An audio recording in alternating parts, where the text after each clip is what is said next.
Hello, this is Renuka. Welcome to our chemistry hub.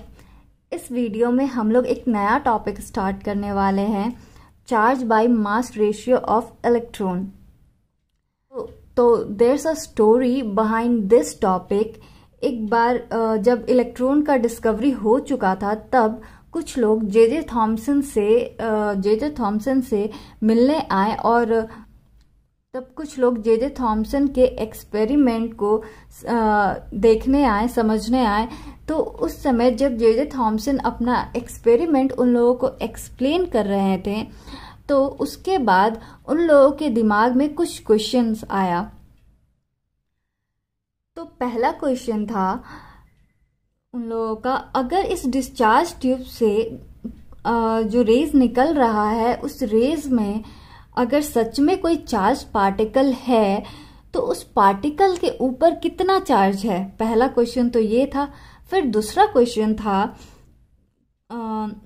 अगर हम लोग इलेक्ट्रिक फील्ड और मैग्नेटिक फील्ड क्रिएट करते हैं, तो ये जो रेस है इलेक्ट्रिक फील्ड और मैग्नेटिक फील्ड के प्रेजेंस में डिफ्लेक्ट करता है। अगर रेज इलेक्ट्रिक फील्ड और मैग्नेटिक फील्ड के प्रेजेंस में डिफ्लेक्ट कर रहा है, इट मीन्स कि उसके पार्टिकल्स का कुछ मोमेंटम होगा।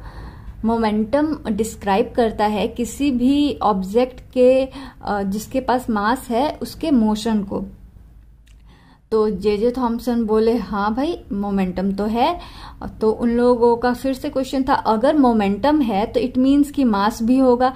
तो जे थॉमसन का कहना था हाँ, मास भी है। तो फिर उन लोगों का क्वेश्चन था, अगर मास है तो कितना है।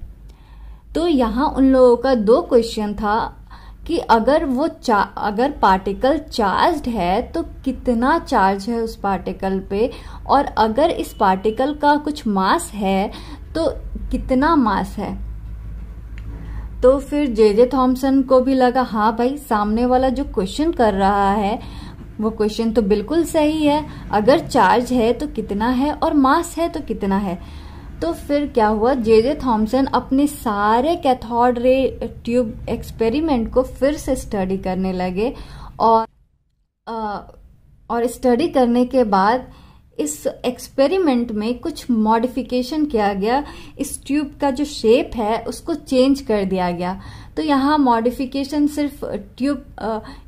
मॉडिफिकेशन के रूप में सिर्फ ट्यूब के शेप को चेंज किया गया था, और बाकी जो भी चीज था वो सब सेम था। तो ट्यूब का शेप चेंज करके कुछ इस तरीके का कर दिया गया था, लाइक अ कॉर्क। तो इस ट्यूब में भी कंडीशन सेम था जो पहले वाले ट्यूब में था, जैसे कि ट्यूब के अंदर एयर पार्टिकल्स नहीं रह सकता है, ठीक है। और दूसरा था, इन दो ट्यूब के अंदर दो इलेक्ट्रोड्स होगा, एक कैथोड और एक एनोड। तो यहाँ जो एनोड है वो परफोरेटेड था, इट मीन्स कि इसमें कुछ होल्स था। और तीसरा कंडीशन था कि इसमें इलेक्ट्रिसिटी कंडक्ट करवाने के लिए इस ट्यूब के अंदर कुछ पार्टिकल इनर्ट गैस का होना चाहिए। तो वो भी था, इस ट्यूब के अंदर इनर्ट गैस का भी कुछ पार्टिकल्स था। तो कंडीशन सेम था जो पहले वाले ट्यूब में था। तो जब इस कैथोड से जब रेज निकल रहा था और इस ट्यूब के आसपास जब इलेक्ट्रिक फील्ड क्रिएट किया गया था, एक पॉजिटिव इलेक्ट्रिक प्लेट और एक नेगेटिव इलेक्ट्रिक प्लेट के हेल्प से, और तब उस समय सिर्फ ये दो इलेक्ट्रिक प्लेट्स था, ये मैग्नेट नहीं था। तो जब इलेक्ट्रिक प्लेट्स के हेल्प से यहाँ पे एक मैग्नेटिक फील्ड क्रिएट किया गया, तो मैग्नेटिक फील्ड के प्रेजेंस में इस ट्यूब से जो भी रेज निकल रहा था, वो रे इस पॉइंट ए पे जाके हिट कर रहा था। ये पॉइंट ए जो है वो पॉजिटिव इलेक्ट्रिक के तरफ था, ठीक है। तो जो भी रेज है वो इधर पॉइंट ए पे हिट कर रहा था। और फिर जब इलेक्ट्रिक प्लेट्स हटाकर यहाँ पे मैग्नेट रखा गया, तो मैग्नेट के प्रेजेंस में, तो मैग्नेट जब रखा गया तो इसके आसपास मैग्नेटिक फील्ड क्रिएट हो गया। तो मैग्नेटिक फील्ड के प्रेजेंस में जो ये रेज है, ये रेज इस परफोरेटेड एनोड से निकलकर इस पॉइंट सी पे हिट कर रहा था। और उसके बाद इलेक्ट्रिक फील्ड और मैग्नेटिक फील्ड दोनों दोनों क्रिएट किया गया। यहाँ पे इलेक्ट्रिक प्लेट्स भी रखा गया और मैग्नेट भी रखा गया। तो और फिर इस ट्यूब के आसपास इलेक्ट्रिक फील्ड और मैग्नेटिक फील्ड दोनों क्रिएट किया गया। इलेक्ट्रिक फील्ड और मैग्नेटिक फील्ड दोनों के स्ट्रेंथ को बैलेंस किया गया। और फिर जब इस कैथोड से जो रेज निकल रहा था वो रेज पॉइंट बी पे जाके हिट कर रहा था। तो इतना सब कुछ करने के बाद ये जो रेज निकला इलेक्ट्रिक फील्ड और मैग्नेटिक फील्ड और दोनों के प्रेजेंस में जो भी डिफ्लेक्शन हुआ, तो वो जो डिफ्लेक्शन था रेज का उन सब का एक्यूरेट कैलकुलेशन किया गया। और ये जो पॉइंट है ए बी सी, इनके बीच का डिफरेंस भी कैलकुलेट किया गया। तो बहुत सारे कैलकुलेशन के बाद जे थॉम्सन को इलेक्ट्रॉन के चार्ज और मास का रेशियो मिला। तो इलेक्ट्रॉन का जो चार्ज और मास का रेशियो था वो 1.578820 इंटू 10⁻11 कूलम पर केजी था।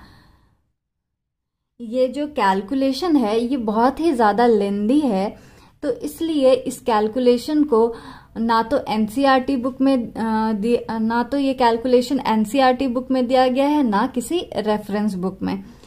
तो हम लोगों को यहाँ पे सिर्फ इस वैल्यू से मतलब है कि इलेक्ट्रॉन के चार्ज और मास का कितना रेशियो आया।